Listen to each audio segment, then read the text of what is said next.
Hello friends, आज हम NCERT का सेल चैप्टर पढ़ेंगे और ये नीट के व्यू से बहुत ज़्यादा इम्पॉर्टेंट है। इससे बहुत सारे क्वेश्चन आते हैं। यूनिसेलुलर ऑर्गेनिज्म क्या होते हैं? इंडिपेंडेंस ऑर्गेनिज्म होते हैं, मतलब ये किसी के ऊपर डिपेंड नहीं रहेंगे। Performing the essential function of life.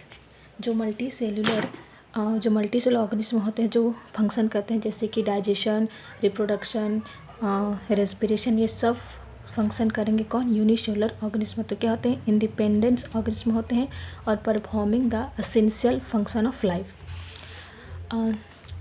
Cell is the fundamental structure and function unit of all living organism. कि तो सेल क्या होते हैं? तो ये क्या होते हैं? फंडामेंटल और फंक्शनल यूनिट होते हैं जितने भी लिविंग ऑर्गेनिज्म के। अब देखें तो एंटोन वान लीवेनहॉक ने लिविंग सेल को खोजा था और रॉबर्ट ब्राउन ने न्यूक्लियस की खोज की थी। अब बात करते हैं हम सेल थ्योरी की। तो सेल थ्योरी स्लेडन और स्वान ने दिया है 1838 में। एनसीईआरटी का लाइन टू लाइन बहुत इंपॉर्टेंट है। तो 1838 में माल्थियस स्लेडन ने, जो कि एक जर्मन बॉटनिस्ट हैं, वो प्लांट के ऊपर सर्च किया और उन्हें बताया कि प्लांट जो होते हैं वो डिफरेंट टाइप के सेल कंपोस्ट करते हैं। कब? 1838 में माल्थियस स्लेडन। अब उसी टाइम में थे 1839 में स्वान ने एनिमल सेल के ऊपर काम किया और उन्हें बताया कि जो एनिमल सेल होता है वो एनिमल सेल में सेल मेम्ब्रेन प्रेजेंट होता है। स्वान जो होते हैं वो ब्रिटिश जूलॉजिस्ट हैं और स्वान ने स्टडी किया प्लांट के ऊपर और उन्हें बताया कि जो सेल वाल होता है वो यूनिक कैरेक्टर है प्लांट का, जो कि एनिमल सेल में अब्सेंट होता है। स्वान का हाइपोथेसिस। तो हाइपोथेसिस ऑफ स्वान क्या है कि जो एनिमल और प्लांट का जो बॉडी है नहीं, वो कंपोस्ट करते हैं सेल और सेल के प्रोडक्ट से मिलकर बने होते हैं। तो ये है इम्पॉर्टेंट है। हाइपोथेसिस ऑफ स्वान क्या है? तो जो एनिमल और प्लांट के बॉडी होते हैं वो सेल और सेल प्रोडक्ट से मिलकर के बने होते हैं। स्लेडन एंड स्वान ने सेल थ्योरी दिया, बट इन्होंने एक्सप्लेन नहीं कर पाया कि जो न्यू सेल होते हैं वो कैसे बनते हैं।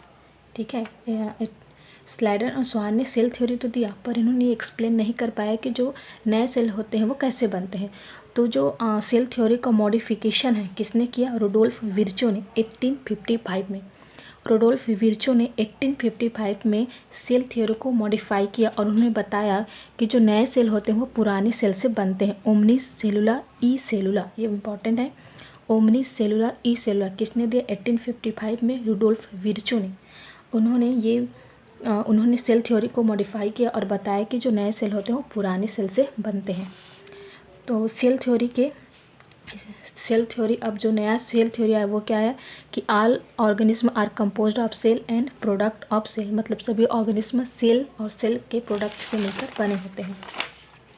तो सेल थ्योरी के क्या है? फर्स्ट क्या है? जो सेल सभी प्लांट और एनिमल सेल और सेल प्रोडक्ट से बने होते हैं। सेकेंड क्या है? All cell arise from pre existing cell, मतलब जितने भी नए सेल होते हैं वो पुराने सेल से ही फॉर्म होते हैं।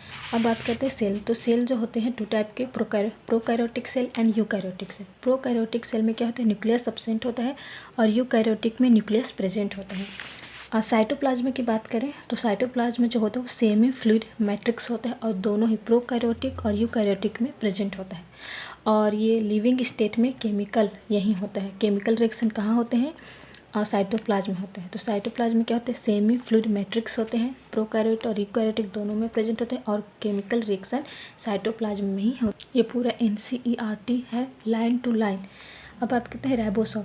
राइबोसोम क्या होते हैं? नॉन मेम्ब्रेनस होते हैं, किसी भी मेम्ब्रेन से कवर नहीं रहेंगे, प्रेजेंट रहते हैं साइटोप्लाज्म में। और साइटोप्लाज्म में क्या? क्लोरोप्लास्ट में प्रेजेंट होते हैं प्लांट में, माइटोकॉन्ड्रिया में और रफ एंडोप्लाज्मिक ग्रुप में भी प्रेजेंट होते हैं। तो कहाँ? साइटोप्लाज्म में, क्लोरोप्लास्ट में, माइटोकॉन्ड्रिया और रफ एंडोप्लाज्मिक रेटिकुलम में प्रेजेंट होते हैं राइबोसोम।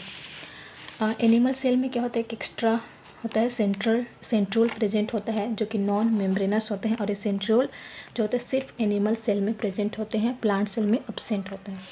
स्मॉलेस्ट सेल की बात करें तो स्मॉलेस्ट सेल माइकोप्लाज्मा है जिसका डायमीटर 0.3 नैनोमीटर होता है। ये सब भी बहुत इंपॉर्टेंट है, नीट में ये सब भी आते हैं। स्मॉलेस्ट सेल है माइकोप्लाज्मा 0.3 नैनोमीटर। बैक्टीरिया की बात करें तो 3 to 5 माइक्रोमीटर होता है। लार्जेस्ट सेल की बात करें तो egg of N ostrich, ostrich का जो एग होता है वो लार्जेस्ट सेल है। लॉन्गेस्ट सेल जो होता है नर्व सेल होते हैं जो कि ब्रांचेस होते हैं और लॉन्ग होते हैं। आरबीसी, आरबीसी का डायमीटर जो होता है 7 माइक्रोमीटर होता है और आरबीसी जो होते हैं राउंड एंड बाइकॉन्केव होते हैं इनका शेप। डब्ल्यूबीसी क्या होते हैं, एमेबॉइड होते हैं। इस सब का क्या है डायग्राम एनसीईआरटी में दिया है। कोलमनार एपिथेलियल सेल लॉन्ग और नैरो होता है।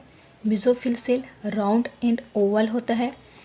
ट्रैकिड्स इलोंगेटेड होते हैं। वायरसेस का जो डायमीटर होता है 0.02 से 0.2 माइक्रोमीटर और यूकैरियोटिक सेल होता है 10 to 20 माइक्रोमीटर। ये सब जो है वो नीट में मैच के रूप में आते हैं। प्रोकैरियोटिक सेल की बात करें तो प्रोकैरियोटिक सेल में कौन कौन आते हैं, बैक्टीरिया आते हैं, ब्लू ग्रीन एल्गी आता है, माइकोप्लाज्मा आता है और पीपीएलओ प्लूरोनिमोनिया लाइक ऑर्गेनिज्म। क्या, bacteria, blue green algae, mycoplasma और pleuropneumonia like organism. Prokaryotic cell जो होते हैं वो यूकैरियोटिक सेल की तुलना में जनरली क्या होते हैं, छोटे होते हैं, स्मॉलर एंड मल्टीप्लाई मोर। मतलब यूकैरियोटिक की तुलना में ये जल्दी जल्दी मल्टीप्लाई करेंगे और छोटे होते हैं उनसे। और ये क्या होता है, शेप और साइज में बहुत ज़्यादा वेरी करते हैं, डिफरेंट शेप साइज के होते हैं। प्रोकैरियोटिक में सेल एनवेलप की बात करें तो फर्स्ट होता है ग्लाइकोकैलिक्स। ग्लाइकोकैलिक्स लेयर होता है, पहला लेयर क्या होता है, ग्लाइकोकैलिक्स। अगर ये ग्लाइकोकैलिक्स जो होता है लूज सीथ के फॉर्म में है तो इसको स्लाइम लेयर बोलते हैं। लूज है तो स्लाइम, और थिक और टफ है तो कैप्सूल। ठीक है, थिक देखिए यहाँ पे क्या रहा है का, थिक थिक, यहाँ पे क्या रहा है कैप्सूल का, तो थिक और टफ है तो कैप्सूल। और स्लाइम ला एल आ रहा है तो क्या होगा, लूज, लूज से स्लाइम, और थिक है तो कैप्सूल। प्रोकैरियोटिक सेल की सेल वॉल की बात करें तो ये शेप ऑफ सेल के क्या कहते हैं, शेप को बनाते हैं, प्रोवाइड करता है स्ट्रॉन्ग स्ट्रक्चर सपोर्ट और प्रिवेंट करता है बस्ट या कोलैप्स होने से। ठीक है, तो ये शेप प्रोवाइड करता है सेल को, स्ट्रॉन्ग स्ट्रक्चर सपोर्ट करता है, प्रिवेंट करते हैं बस्ट या कोलैप्स से। प्लाज्मा मेम्ब्रेन, प्लाज्मा मेम्ब्रेन की बात करें तो प्लाज्मा मेम्ब्रेन जो होता है सेमी परमिएबल होता है। ये आउटसाइड से क्या कहते हैं, इंटरैक्ट करते हैं और सिमिलर होता है यूकैरियोटिक के। ठीक है, तो प्रोकैरियोटिक का जो प्लाज्मा मेम्ब्रेन होता है वो सेमी परमिएबल होता है, आउटसाइड से इंटरैक्ट करते हैं और सिमिलर होते हैं यूकैरियोटिक से। जो इम्पोर्टेंट है, इंटरैक्ट करते हैं क्या, आउटसाइड से। मीजोसोम, मीजोसोम की बात करें तो मीजोसोम क्या होते हैं, जो प्लाज्मा मेम्ब्रेन की एक्सटेंशन होते हैं। ठीक है, मीजोसोम क्या होते हैं, प्लाज्मा मेम्ब्रेन का एक्सटेंशन होता है और ये वेसिकल, ट्यूब्यूल्स या लैमेली के फॉर्म में होते हैं। तीन फॉर्म क्या है, तीन है, वेसिकल, ट्यूब्यूल और लैमेली, VTL, वेसिकल, ट्यूब्यूल और लैमेली के फॉर्म में प्रेजेंट होते हैं मीजोसोम। इनकी फंक्शन की बात करें तो सेल वॉल फॉर्मेशन में, DNA रेप्लिकेशन और डिस्ट्रीब्यूशन में, रेस्पिरेशन में, सिक्रीशन में, ये सरफेस एरिया को बढ़ाते हैं और एंजाइमेटिक कंटेंट करते हैं। ठीक है, तो मीजोसोम के कितने फंक्शन हैं, 6। फर्स्ट है cell wall formation, DNA replication and distribution, respiration, secretion, surface area बढ़ाएंगे और एंजाइमेटिक कंटेंट करते हैं। अब क्या होगा, कुछ बैक्टीरिया में क्रोमेटोफोर्स प्रेजेंट होते हैं। किसमें प्रेजेंट होगा, ओनली साइनोबैक्टीरिया में क्रोमेटोफोर्स ओनली साइनोबैक्टीरिया में प्रेजेंट होते हैं। ये मेम्ब्रेनस एक्सटेंशन होते हैं, मतलब मेम्ब्रेन से क्या रहेंगे, कवर रहेंगे, ये इंपॉर्टेंट है, क्या रहेंगे, मेम्ब्रेनस एक्सटेंशन, और एक कंटेन करते हैं पिगमेंट। तो क्रोमेटोफोर्स के लिए 3 है। फर्स्ट है क्या, ये साइनोबैक्टीरिया में प्रेजेंट होते हैं, मेम्ब्रेन से कवर्ड रहते हैं और एक कंटेन करते हैं पिगमेंट। देखिए बैक्टीरिया में मोटाइल के लिए फ्लैजिला प्रेजेंट होता है। फ्लैजिला जो होता है वो सेल वॉल का ही एक्सटेंशन होता है। ठीक है, तो अगर सेल मेम्ब्रेन की एक्सटेंशन कौन होता है तो मीजोसोम होता है, और अगर सेल वॉल का एक्सटेंशन कौन होता है तो फ्लैजिला होता है। ठीक है, सेल मेम्ब्रेन का एक्सटेंशन मीजोसोम और सेल वॉल का एक्सटेंशन क्या होता है, फ्लैजिला। तो फ्लैजिला जो होता है सेल वॉल का एक्सटेंशन होता है, जिसके 3 पार्ट होते हैं, फिलामेंट, हुक और बेसल बॉडी। फिलामेंट जो होता है लॉन्गेस्ट होता है। ठीक है, एक्सटेंड करते हैं cell surface to the outside, मतलब जो सेल सरफेस है उससे आउटसाइड क्या करेंगे, एक्सटेंड करेंगे, कौन, फ्लैजिला। ठीक है, पिलाई की बात करें, जो पिलाई होता है वो मोटिलिटी में, जो पिलाई और फिमरी जो होते हैं वो कोई भी मोटिलिटी में रोल प्ले नहीं करते हैं। ठीक है, जो पिलाई होते हैं इलोंगेटेड ट्यूबुलर स्ट्रक्चर होते हैं और ये स्पेशल प्रोटीन से बने होते हैं। जो फिमरी होते हैं वो स्मॉल ब्रिसल लाइक स्ट्रक्चर होते हैं। क्या होते हैं? ब्रिसल लाइक स्ट्रक्चर होते हैं और अटैच हेल्प करते हैं attach to rock and host tissue, मतलब किसी टिश्यू से या रॉक से अटैच के लिए हेल्प करते हैं। तो पिलाई और फिमरी ये मोटिलिटी में हेल्प नहीं करते हैं। पिलाई जो होते हैं ट्यूबुलर स्ट्रक्चर होते हैं और ये स्पेशल प्रोटीन से मिल करके बने होते हैं। फिमरी जो होते हैं वो ब्रिसल लाइक स्ट्रक्चर होते हैं और ये चट्टानों से और होस्ट टिश्यू से अटैच होने में हेल्प करते हैं।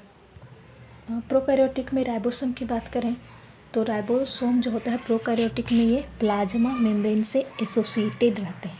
ठीक है, फर्स्ट क्या है कि राइबोसोम जो होते हैं प्रोकैरियोटिक में वो प्लाज्मा मेम्ब्रेन से एसोसिएटेड रहते हैं। 15 से 20 नैनोमीटर के होते हैं साइज में और दो फॉर्म होते हैं 70S, 50S और 30S से मिल करके बने होते हैं। राइबोसोम जो है अगर सिंगल mRNA से अटैच है, सिंगल mRNA से अगर राइबोसोम अटैच है तो उसको पॉलीराइबोसोम या पॉलीसोम बोलते हैं, जो कि mRNA को प्रोटीन में ट्रांसलेट होने में हेल्प करते हैं, मतलब ट्रांसलेशन में हेल्प करते हैं। कौन? पॉलीराइबोसोम या पॉलीसोम।